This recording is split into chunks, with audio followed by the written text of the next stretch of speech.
New York সিটির 10 লক্ষ মানুষের জন্য অবিশ্বাস্য সুখবর। সাবওয়ে আর বাস কি তবে এবার একদম ফ্রি? মেয়র জোহরান মামদানি আর সিটি কাউন্সিলের মধ্যে শুরু হয়েছে নজিরবিহীন ক্ষমতার লড়াই।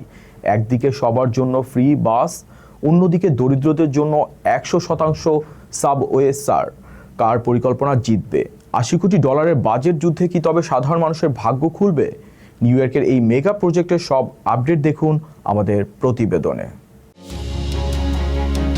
নিউ ইয়র্ক সিটির 10 লক্ষাধিক মানুষের জন্য সুখবর। এবার হয়তো বাস ও সাবওয়েতে যাতায়াত করা যাবে একদম বিনামূল্যে। কিন্তু এই মহৎ উদ্যোগ ঘিরেই শুরু হয়েছে সিটির শীর্ষ নেতাদের মধ্যে ক্ষমতার লড়াই। একদিকে সিটি কাউন্সিল আর অন্যদিকে মেয়র জোহরান মামদানি। বর্তমানে নিউ ইয়র্কে ফেয়ার্স প্রকল্পের আওতায় স্বল্প আয়ের মানুষ 50% ছাড়ে যাতায়াত করতে পারেন। তবে সিটি কাউন্সিল প্রস্তাব করেছে এই ছাড় বাড়িয়ে 100% করা হোক, অর্থাৎ যোগ্য নিউ ইয়র্কবাসীদের পকেট থেকে আর 1 পয়সাও খরচ করতে হবে না, পুরো খরচ বহন করবে সরকার।